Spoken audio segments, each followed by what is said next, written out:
Hello दोस्तों, स्वागत है आपका एक नई वीडियो में जिसमें हम कवर कर रहे हैं एनसीईआरटी सीरीज को, जिसका दूसरा चैप्टर है। इसका नाम है अम्ल, क्षारक एवं लवण। इसका पहला चैप्टर हो चुका है। वीडियो का लिंक डिस्क्रिप्शन में, आप उसको देख सकते हैं। आपको ज़रूर इसका फ़ायदा मिलेगा। तो वीडियो शुरू करने से पहले मैं आपको बता दूँ, ये अम्ल और क्षार के बारे में आपको थोड़ा पता होना चाहिए, क्योंकि थ्योरी में ये सब कुछ कराया जाता है। अब थ्योरी तो हम कर नहीं रहे, हम सीधे क्वेश्चन करेंगे, तो आपको थोड़ा इसके बारे में पता होना ज़रूरी है। चलिए शुरू करते हैं। क्वेश्चन नंबर वन है, क्या होता है जब एक प्रणाली में एक अम्ल का विलयन एक क्षार के विलयन के साथ मिलाया जाता है। पॉइंट नंबर 1, ताप का विलयन का ताप बढ़ता है, विलयन का ताप घटता है, विलयन का ताप समान रहता है, लवण का निर्माण होता है। देखिए, ये प्रैक्टिकली क्वेश्चन है। जब अम्ल और क्षार की अभिक्रिया होती है तो लवण का निर्माण होता है, और लवण का निर्माण होने के साथ साथ वाटर का भी निर्माण होता है, जिसमें हीट निकलती है। अब हीट निकलती है तो उसका ताप मतलब बढ़ेगा। तो पॉइंट नंबर 1 बिल्कुल हमारा सही है। विलयन का ताप घटता है, जब बढ़ता है तो ये बिल्कुल गलत होगा। पॉइंट नंबर 2 गलत है। विलयन का ताप समान रहता नहीं, ताप समान नहीं रहता। लवण का निर्माण, हाँ बिल्कुल लवण का निर्माण होता है। तो पॉइंट नंबर 1 और चौथा बिल्कुल सही है। तो ऑप्शन नंबर डी हमारा सही आंसर होगा।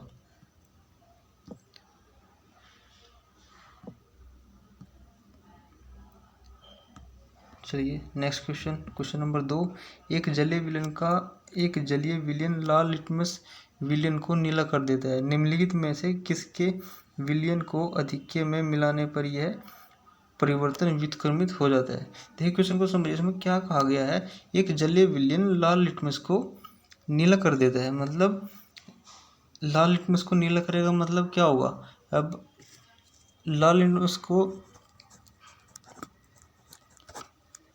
नीला करेगा मतलब वो कोई क्षार है, क्योंकि क्षार ही लाल लिटमस को नीला करता है, और अम्ल क्या करता है, नीले को लाल करता है। तो हमें अब हम इससे समझेंगे कि एक जलीय विलयन है जिसने लाल लिटमस को नीला कर दिया, यानी वो जलीय विलयन जो था वो क्षार का था।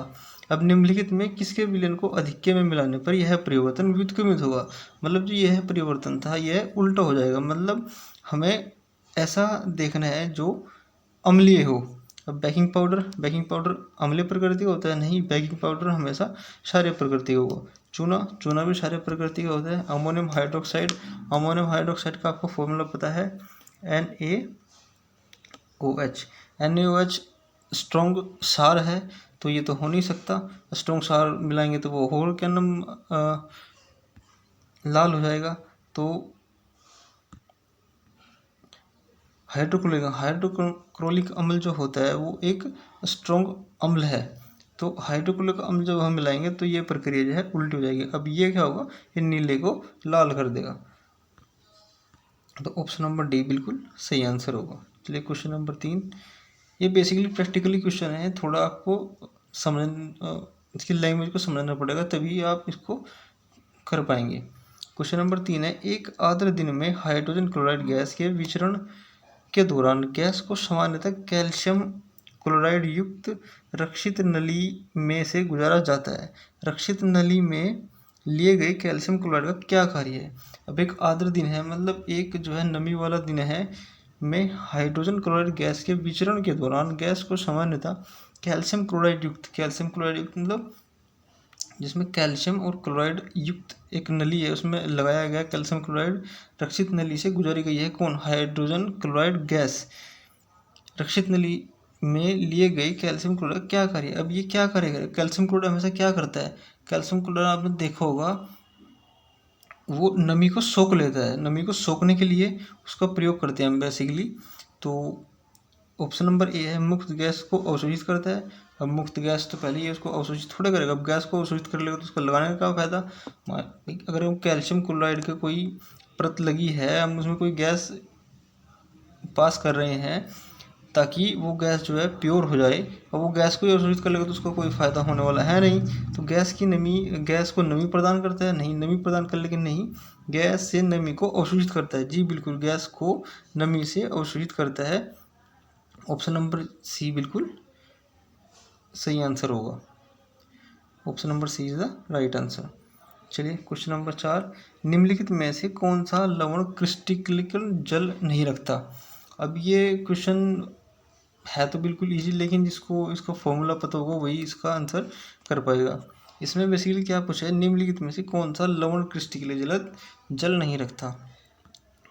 पहला है ऑप्शन ए नीला थोथा। अब नीला थोथा का फॉर्मूला जिसको पता होगा वो कर लेगा। नीला थोथा क्या है, CaSO4.5H2O। तो उसमें तो क्रिस्टल जल है, तो ये तो होगा नहीं। उसने पूछा कि नहीं होगा। अब बेकिंग सोडा का फॉर्मूला क्या होता है, बेकिंग सोडा का फॉर्मूला है NaHCO3। तो इसमें तो क्रिस्टल जल नहीं है, तो हमें पता लगे हमारा ऑप्शन बी है। Option B is the right answer. चलिए देखते हैं धावन सोडा। धावन सोडा का फॉर्मूला क्या है, धावन सोडा का फॉर्मूला Na2CO3.10H2O। ये धावन सोडा का फॉर्मूला होगा। जिप्सम का फॉर्मूला क्या होता है, जिप्सम का फॉर्मूला होता है CaSO4.2H2O। और इसमें एक और पूछा जाता है जिसको कहते हैं POP, plaster of Paris. Plaster of Paris का फॉर्मूला क्या होता है, प्लास्टर ऑफ पेरिस का फॉर्मूला होता है CaSO4.12H2O। ये जिप्सम का, ये बहुत ग्रुप डी के क्वेश्चन अभी जो हाल फिलहाल प्रीवियस ईयर पेपर था उसमें काफ़ी बार पूछा गया है कि इसमें कितने क्रिस्टल अणु होते हैं। तो ये आपको थोड़ी ध्यान रखने वाली चीज़ें हैं। चलिए क्वेश्चन नंबर 5, सोडियम कार्बोनेट क्षारीय लवण है क्योंकि यह लवण है। क्वेश्चन को समझे क्या बोल रहा है इसने, सोडियम कार्बोनेट क्षारीय लवण है। सोडियम कार्बोनेट क्षारीय लवण है क्योंकि यह लवण है परबल अम्ल तथा परबल क्षार का। अब सोडियम कार्बोनेट कैसा लवण है, एक इसने खुद ही बताया, सोडियम कार्बोनेट क्षारीय लवण है क्योंकि यह लवण है परबल अम्ल और परबल क्षार का, दुर्बल अम्ल दुर्बल क्षार का, परबल अम्ल दुर्बल क्षार का, दुर्बल अम्ल प्रबल क्षार का। अब देखो इसको, इस क्वेश्चन को करने के लिए सबसे आसान तरीका है, परबल अम्ल और परबल क्षार जब मिलेंगे तो उदासीन हो जाएंगे, और जब उदासीन होंगे तो क्या नाम, क्षारीय कैसे मिलेगा, लवण तो मिलेगा लेकिन क्षारीय नहीं मिलेगा, उदासीन ही मिलेगा। तो ये तो ऑप्शन बिल्कुल गलत हो गया। ऑप्शन नंबर ए तो हो नहीं सकता। अब ऑप्शन नंबर बी में क्या है, ऑप्शन नंबर दुर्बल अम्ल और दुर्बल क्षार। अब दुर्बल ही अम्ल है और दुर्बल ही क्षार है। अब जब दुर्बल मिलेंगे तो उदासीन हो जाएंगे, तो ये भी ऑप्शन नहीं होगा। परबल अम्ल और दुर्बल क्षार, जब परबल अम्ल है और दुर्बल क्षार है तो हमें हमेशा परबल अम्ल प्राप्त होगा, दुर्बल क्षार प्राप्त नहीं होगा। लेकिन उसने क्या कहा, सोडियम कार्बोनेट क्षारीय लवण है। सोडियम कार्बोनेट कैसा है, एक क्षारीय लवण है, तो दुर्बल अम्ल होना चाहिए और परबल क्षार, ये बिल्कुल सही आंसर होगा। Option number D is the right answer. Question number 6, दांत के इनेबल में कैल्शियम फास्फेट होता है। बिल्कुल, इसकी प्रकृति कैसी होती है। अब कैल्शियम फास्फेट का मतलब क्या है, कैल्शियम फास्फेट होता है, इसकी प्रकृति है, कैल्शियम एक धातु है। अब धातु जो होती है, धातु हमेशा क्षारीय प्रकृति की होती है। अब क्षारीय प्रकृति की होती है तो इसकी जब कैल्शियम फास्फेट होगा तो उसकी प्रकृति भी क्षारीय होगी, तो क्षारीय प्रकृति, option number A is the right answer. अम्लीय तो हो नहीं सकता, उदासीन भी नहीं हो सकती, उपधर्मी आपको पता ही है, धातु का मतलब क्षारीय होता है। चलिए क्वेश्चन नंबर 7, मृदा के नमूने को जल में मिश्रित किया गया है। मृदा के एक नमूने को जल में मिश्रित किया गया है तथा इसे स्थिर छोड़ दिया गया। स्वच्छ अधिलिप्त विलयन पीएच पत्र को पीला नारंगी कर देता है। पीला नारंगी कर देता है, यानी पीला नारंगी करेगा तो मतलब क्या होगा। अब पीएच पत्र को जो पीला नारंगी करेगा उसका मतलब यह है कि जो विलयन है वो क्षारीय प्रकृति का होगा। अब निम्नलिखित में से कौन सा पीएच पत्र के रंग को हरा नीला कर देगा। अब देखो जो वो क्या नाम विलयन था, अब विलयन की प्रकृति कैसी थी, क्षारीय थी, उसने उस पीएच पत्र को पीला नारंगी कर दिया। अब निम्नलिखित में से कौन सा पीएच पत्र को हरा नीला करेगा, मतलब ये है कि हमें कोई अम्लीय प्रकृति का लवण चाहिएगा तभी वो हरा नीला होगा। अब हरा नीला कैसे होगा, नींबू जो होगा बिल्कुल अम्लीय प्रकृति का होता है, ये हो सकता है। सिरका एसिटिक, ये भी हो सकता है। साधारण लवण, ये तो नहीं हो सकता। तो ऑप्शन नंबर बी इन दोनों में से एक हो सकता है। लेकिन उसने ऑप्शन नंबर डी में देखिए एक प्रत्यम्बल दिया है, जो प्रत्यम्बल जो है एक क्षार को अम्ल के रूप में कार्य न करके एक अम्ल के रूप में ही कार्य कराता है। तो option number D is the right answer. Option number D इसका राइट आंसर हो जाएगा। क्वेश्चन नंबर 8, निम्नलिखित में से कौन अम्लीय सामर्थ्य का बढ़ता हुआ क्रम देता है। अब देखो क्वेश्चन नंबर कितना अच्छा है ये। इसको निम्नलिखित में से कौन सा अम्लीय सामर्थ्य का बढ़ता हुआ सही क्रम देता है। अब जल हमें बताना है अम्लीय का सामर्थ्य, मतलब पहले कम अम्लीय, उससे ज़्यादा अम्लीय, उससे ज़्यादा अम्लीय, ये हमें इसका क्रम बताना है। जल क्या होगा, जल उदासीन प्रकृति का होता है, इसकी पीएच वैल्यू 7 होती है। उसके बाद एसिटिक मतलब हाइड्रो, हमें पता है कि हाइड्रोक्लोम HCl हमेशा स्ट्रॉन्ग एसिड है। HCl स्ट्रॉन्ग एसिड होता है, तो ये तो सबसे आखिर में होगा। तो देखो सबसे आखिर में हाइड्रोक्लोरिक अम्ल ऑप्शन नंबर ए में है, ऑप्शन नंबर बी में नहीं है। ऑप्शन नंबर बी तो नहीं हो सकता, ऑप्शन नंबर सी हो सकता है, ऑप्शन नंबर डी भी नहीं हो सकता। तो ऑप्शन नंबर ए या ऑप्शन नंबर सी। अब देखो एसिटिक अम्ल जो है एक अम्लीय प्रकृति है, वो जल से ज़्यादा एसिटिक है। तो ऑप्शन नंबर सी तो हो नहीं सकता। तो ऑप्शन नंबर क्या होगा, ऑप्शन नंबर बचा A, option number is the right answer. क्योंकि ऑप्शन नंबर ए उदासीन होगा, उसके बाद एसिटिक अम्ल होगा, सबसे स्ट्रॉन्ग एसिड जो है हाइड्रोक्लोरिक अम्ल होगा। तो option number A is the correct format में दिया गया है, option number A the right answer होगा। क्वेश्चन नंबर 9, एक विद्यार्थी के हाथ पर दुर्घटनावश सांद्र अम्ल की कुछ बूंदें गिर जाती है, उसे क्या करना चाहिए। अब एक कोई विद्यार्थी है, दुर्घटनावश उसमें सांद्र अम्ल की कुछ बूंदें उसके हाथ पर गिर गई। अब हाथ को लवणीय जल से धोना चाहिए, नहीं। हाथ को लवणीय जल से धोएगा तो और क्या नाम समस्या उसको होगी। हाथ को जल की अधिक मात्रा से धोए, बिल्कुल उदासीन है, जल की अधिक मात्रा से धोए तथा सोडियम हाइड्रोजन कार्बोनेट का पेस्ट लगा लें। सोडियम हाइड्रोजन कार्बोनेट जो है एक क्षारीय प्रतिका है, दुर्बल क्षार है, ये लगाने से उसको ज़्यादा आराम मिल सकता है। चलिए क्वेश्चन नंबर सी पढ़ते एक बार। हाथ को जल की अधिक मात्रा से धोकर सोडियम हाइड्रो नहीं, ये स्ट्रॉन्ग क्षार है, तो ये लगाएगा तो और दिक्कत हो जाएगी उसे, उसका हाथ में हो जलन होगी। तो सोडियम हाइड्रोक्साइड का प्रयोग तो हम कर नहीं सकते। प्रबल क्षार के साथ अम्ल को उदासीन करें, नहीं प्रबल क्षार भी फिर तो हाइड्रोक्साइड ही प्रयोग कर लें, क्योंकि सोडियम हाइड्रोक्साइड भी प्रबल क्षार है। तो फिर ये ऑप्शन नंबर डी देने की क्या जरूरत थी, तो ऑप्शन नंबर सी से ही काम चल जाता। तो ऑप्शन नंबर सी तो होगा नहीं, बचा गया option number B is the right answer. Question number 10, sodium hydrogen carbonate को जब एसिटिक अम्ल में मिलाते हैं तो एक गैस निकलती है। मुक्त गैस के संदर्भ में कौन से कथन सत्य हैं। ये इस गैस के संदर्भ में बताने कौन से कथन सत्य है। ये एक रिएक्शन दी गई है, इसने मतलब थ्योरेटिकली दे दी है। सोडियम हाइड्रोजन कार्बोनेट को जब एसिटिक अम्ल से आप अभिक्रिया कराएंगे तो कार्बन डाइऑक्साइड गैस निकलती है। कार्बन डाइऑक्साइड गैस निकलती है, ये आपको पता होना चाहिए, क्योंकि NCERT की जो बुक है उसमें सभी रिएक्शंस ये दी गई हैं। ऑप्शन आपको एक बार पढ़ेंगे तो आपको सब समझ में आ जाएगा ये, ठीक। मुक्त गैस के संदर्भ में कौन से कथन सत्य है। अब ये हमें पता है सोडियम हाइड्रोजन कार्बोनेट को जब एसिटिक अम्ल से क्रिया कराते हैं तो कार्बन डाइऑक्साइड गैस मुक्त होती है। तो चूने के पानी को दूधिया कर देती है, बिल्कुल कार्बन डाइऑक्साइड चूने के पानी को दूधिया कर देती है। तो पॉइंट नंबर ए बिल्कुल सही होगा। यह जलती हुई तीली को बुझा देती है, बिल्कुल। ऑक्सीजन की अवस्था में क्या नाम आग जलती है और कार्बन डाइऑक्साइड की उपस्थिति में आग बुझ जाती है। तो जब कार्बन डाइऑक्साइड के पास लेके जाएंगे आप जलती हुई तीली को तो बुझ जाएगी। तो ये बिल्कुल सही है। यह सोडियम हाइड्रोक्साइड के विलयन में घुल जाती है, सोडियम हाइड्रोक्साइड के विलयन में घुल जाती है, बिल्कुल। जब आप इसको सोडियम हाइड्रोक्साइड से क्रिया कराएंगे तो सोडियम कार्बोनेट का निर्माण होगा और जल का निर्माण होगा। इसमें रुचिकर गंध होती नहीं, इस कार्बन डाइऑक्साइड में कोई गंध नहीं होती। तो देखते हैं इसका आंसर क्या बन सकता है। पहला पॉइंट बिल्कुल सही है, यह चूने के पानी को दूधिया कर सकती है। Point number option number A में फर्स्ट है, ऑप्शन नंबर सी में फर्स्ट नहीं है, तो ये तो कट गया। उसके बाद यह जलती हुई तीलों को बुझा देती है, दूसरा बिल्कुल सही है। दूसरे इसमें भी ये भी हो सकता है, दूसरे इसमें नहीं, ये भी कट गया, ये भी हो सकता है। यह सोडियम हाइड्रोक्साइड के विलयन में घुल जाती है, बिल्कुल घुल जाती है। तो option number B is the right answer, क्योंकि ऑप्शन नंबर ए में तीसरा दिए नहीं, ऑप्शन नंबर ए भी कट गया। तो बचा क्या, option number B is the right answer होगा। चलिए नेक्स्ट क्वेश्चन।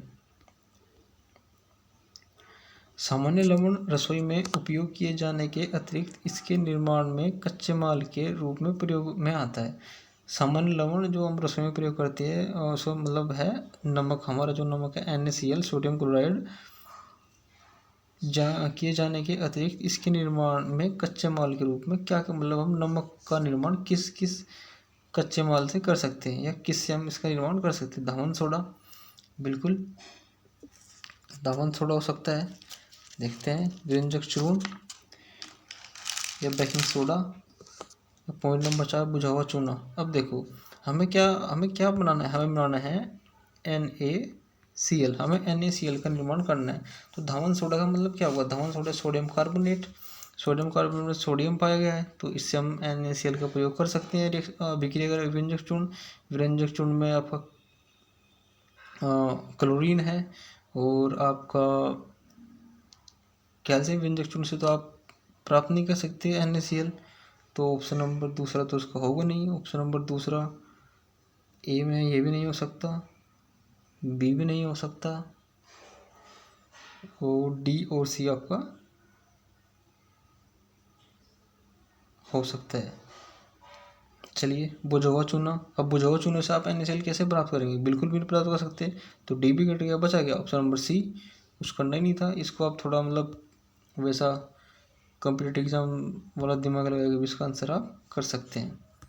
चलिए क्वेश्चन नंबर 12।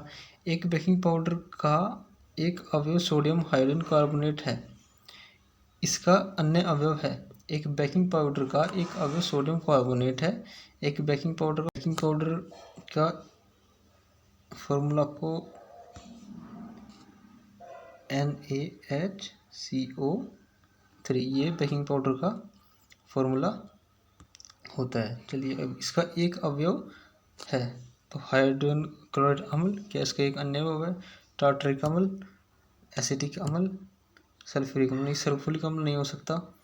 उसके बाद हाइड्रोक्लोरिक अम्ल भी नहीं हो सकता, एसिटिक अम्ल भी नहीं हो सकता, टार्टरिक अम्ल हो सकता है क्योंकि टार्टरिक अम्ल से आप इसको प्राप्त कर सकते हैं सोडियम हाइड्रोजन कार्बोनेट को, लेकिन एसिटिक अम्ल से प्राप्त करना थोड़ा मुश्किल है। तो ऑप्शन नंबर 20 का करेक्ट आंसर होगा। चलिए क्वेश्चन नंबर 13। दंत क्षय रोकने के लिए हमें नियमित रूप से दांतों को ब्रश करने की सलाह दी जाती है। सामान्यतः काम में लिए जाने वाले टूथपेस्ट की प्रकृति कैसी होती है। अब हमारे दांत कैसे हैं, हमारे दांत की जो प्रकृति है वो क्षारीय प्रकृति है। अगर हम उस पर क्षारीय पे अम्ल का प्रयोग करेंगे तो वो क्षीण होना उसका मतलब उसका क्षीण होना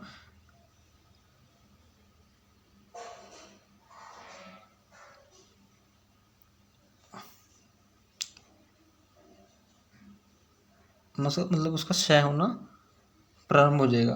तो उस पर अम्ल का प्रयोग तो हम कर नहीं सकते। उसके बाद उदासीन तो हो नहीं सकता। उसके बाद क्षारीय प्रकृति का बिल्कुल, क्योंकि हमारे दांत जो है क्षारीय प्रकृति है तो हम उससे हम उसको रक्षा प्रदान कर सकते। तो टूथपेस्ट की जो प्रकृति होती है वो क्षारीय प्रकृति, वैसे भी आप देख सकते हैं उसमें कैल्शियम वगैरह पाए जाते हैं तो कैल्शियम की प्रकृति क्षारीय होती है। तो ये टूथपेस्ट की प्रकृति क्षारीय सी द राइट आंसर। चलिए क्वेश्चन नंबर 14।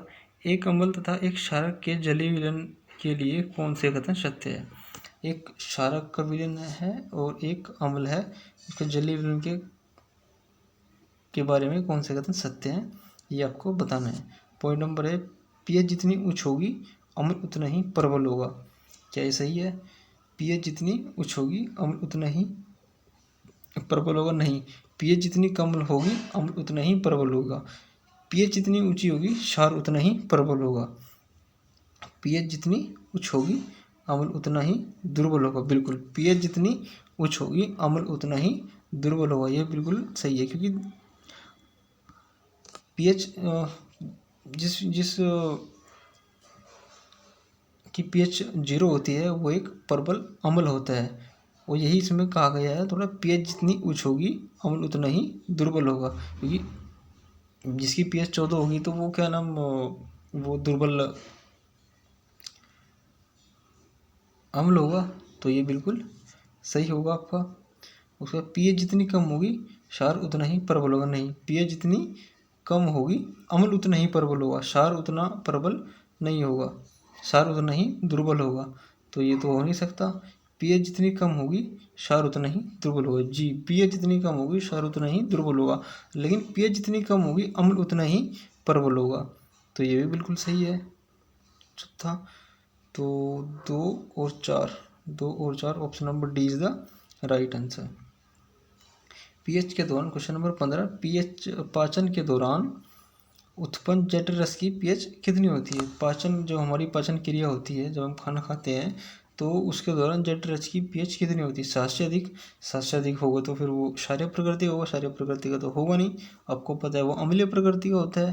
अब 7 से अधिक तो होगा नहीं, 7 के बराबर उदासीन भी नहीं होगा, 0 इतना एसिडिक हो जाएगा तो फिर वो मतलब हमें नुकसान पहुंचाएगा। तो वो जो है एक 7 से कम होती है, इतनी भी कम 6 के आसपास उसकी पीएच वैल्यू होती है। तो option number A is the right answer. Question number 16, जब अम्ल की कुछ मात्रा को जल में मिलाया जाता है तो निम्नलिखित में से कौन सी परिघटनाएं होती हैं। क्या वो आयनीकरण होगी, उदासीकरण होगी, तनुता होगी, लवण का निर्माण होगा, क्या होगा। चलिए पॉइंट नंबर हम पढ़ते हैं। जब एग्जाम्पल के लिए हम मानते हैं HCl है हमारे पास। अब HCl को हम जब जल में मिलाएंगे तो क्या होगा ये हाइड्रोजन और क्लोरीन आयन जो है अलग अलग हो जाएंगे, तो उसमें आयन का निर्माण होगा, तो आयनीकरण तो होगा। तो पॉइंट नंबर 1 बिल्कुल ए सही है। उसके बाद उदासीकरण नहीं होगा। उदासीकरण कैसे होगा भाई, जब उदासीकरण होगा जब अम्ल और क्षार आपस में क्रिया करेंगे तो उदासीनीकरण अभिक्रिया होती है। तो पानी तो पहले ही उदासीन है, उसमें हमें सिर्फ अम्ल मिलाना है, तो उदासीकरण अभिक्रिया वहाँ संपन्न नहीं होगी। तनुता होगी बिल्कुल, जब हम पानी में अम्ल मिलाएंगे तो वो जो है तनुता की ओर जाएगा, उसका जो है तनुता को प्राप्त करेगा। तो ऑप्शन नंबर सी ये भी सही है। लवण का निर्माण होगा नहीं, लवण का निर्माण हमेशा अम्ल और क्षार की अभिक्रिया से लवण का निर्माण होता है। तो पॉइंट नंबर 1 और पॉइंट नंबर तीसरा बिल्कुल ऑप्शन नंबर बी में है। Option number B is the right answer. चलिए नेक्स्ट क्वेश्चन नंबर 17, दृष्टि दोष युक्त विद्यार्थी के लिए निम्नलिखित में से किसको अम्ल क्षारक सूचक के रूप में प्रयुक्त कर सकते हैं। एक दृष्टि दोष मतलब एक ऐसा विद्यार्थी जिसे जो देख नहीं सकता, तो अम्ल और क्षार सूचक, अब उसको बताना है कि ये अम्ल है कि क्षार है, हम किस चीज़ का हम प्रयोग करें, लिटमस का। अब लिटमस का प्रयोग करेंगे तो उसको देखने की आवश्यकता होगी, क्योंकि जब हम लिटमस में अम्लीय क्षार डालते हैं तो वो एक कलर देता है जिससे हम पहचानते हैं कि ये अम्ल है या क्षार है या इसकी पीएच वैल्यू कितनी है। हल्दी भी ऐसी है, जब हल्दी में आप क्षार डालेंगे तो वो जो है लाल कलर देती है, तो इससे हमें पता चलता है कि ये जो है क्षारीय प्रकृति का था, इसने हल्दी का रंग लाल कर दिया। तो हमें मतलब देख के पता चलता है। वनीला से हम जो है खुशबू, उसकी जो गंध होती है, गंध से हमें पता चलता है कि ये जो है क्षार की गंध है या अम्ल प्रकृति की गंध है। तो जो एक दृष्टि दोष युक्त विद्यार्थी है वो केवल गंध से पहचान सकता है कि ये अम्ल है कि क्षार है। पिटूनिया की पकड़िया भी कलर, जब उस पर हम अम्लीय क्षार डालेंगे तो उसका कलर जो है मतलब बदलेगा, जिससे हम मतलब देख के पता कर सकते हैं कि ये अम्ल था कि क्षार था। लेकिन एक दृष्टि दोष युक्त जो विद्यार्थी है वो केवल गंध से या अम्लीय क्षार जो हम प्रयोग करेंगे उसी गंध से वो पहचान सकता है, बल्कि देख के वो नहीं पहचान सकता, क्योंकि वो दृष्टि दोष युक्त विद्यार्थी है। निम्नलिखित में क्वेश्चन नंबर 18, निम्नलिखित में से कौन सा पदार्थ तनु अम्ल के साथ उपचार पर कार्बन डाइऑक्साइड नहीं देगा। निम्नलिखित में से कौन सा तनु अम्ल है के साथ उपचार पर कार्बन डाइऑक्साइड नहीं देगा। मार्बल। अब मार्बल का जो फॉर्मूला आपको पता होना चाहिए। मार्बल का फॉर्मूला होता है CaSO4 जो मार्बल का फॉर्मूला होता है। जब उस पर आप अम्ल डालेंगे तो वो जो है कार्बन डाइऑक्साइड देगा। तो ये तो होगा चूना पत्थर। चूना पत्थर भी उसी का ही एक दूसरा रूप है। बेकिंग सोडा, बेकिंग सोडा भी क्या नाम, जैसे आप बेकिंग सोडा हो गया आपका, मैंने कोई फॉर्मूला बताया था आपका NaHCO3, जब इसमें आप अम्ल का प्रयोग करेंगे तो ये कार्बन डाइऑक्साइड देगा। लेकिन चूना चूना जो है आपको कार्बन डाइऑक्साइड गैस नहीं देगा, क्योंकि ये आपका थोड़ा इसमें कैल्शियम का फॉर्मेट होता है, जैसे CaSO4 CaSO, चूना जो होता है ये आपको कार्बन डाइऑक्साइड गैस नहीं देगा। तो option number D is the right answer होगा। Option number D is the right answer. चलिए क्वेश्चन नंबर नेक्स्ट, निम्नलिखित में से कौन सा अम्लीय प्रकृति का है?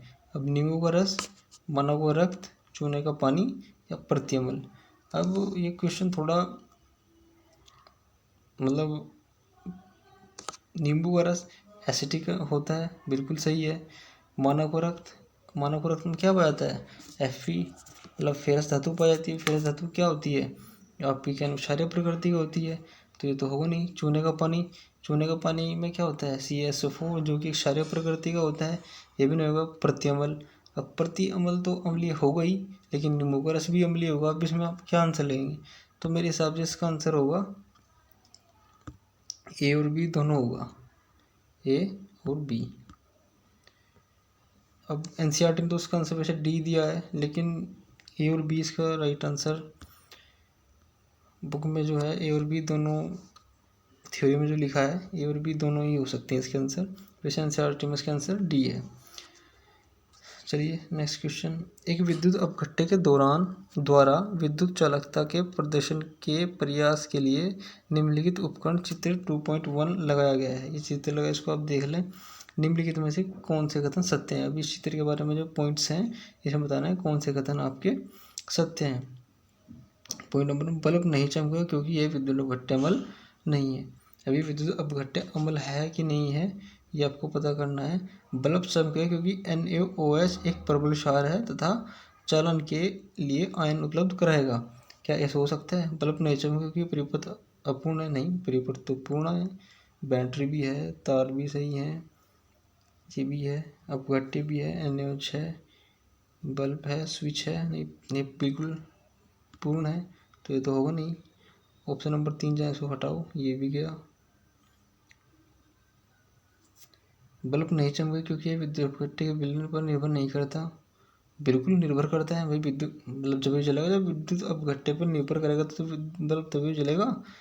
तो पॉइंट नंबर 4 भी बिल्कुल गलत है। पॉइंट नंबर 4 यहाँ भी है, यहाँ भी है, बचा क्या? C, option number C the right answer. Bulb चमके क्योंकि NaOH प्रबल क्षार है चालन के लिए। जब देखो इसमें क्या होगा, इसमें जब आप बैटरी का स्विच ऑन करेंगे तो जैसे ही करंट फ्लो होगी तो NaOH ये अलग अलग आयन में विभाजित हो जाएगा और करंट फ्लो होनी स्टार्ट हो जाएगी। तो option number C is the right answer होगा। Option number C is the right answer. तो ये थे दोस्तों कुछ आज के बेहतरीन से क्वेश्चन। क्वेश्चन कैसे लगे कमेंट करके ज़रूर बताना, लाइक करना, शेयर करना और सब्सक्राइब जरूर करना। थैंक यू, धन्यवाद, जय हिंद। कल हम करेंगे नेक्स्ट चैप्टर, जो कि आपको बहुत ही फ़ायदा देगा। आप देखते रहें। जय हिंद, जय भारत।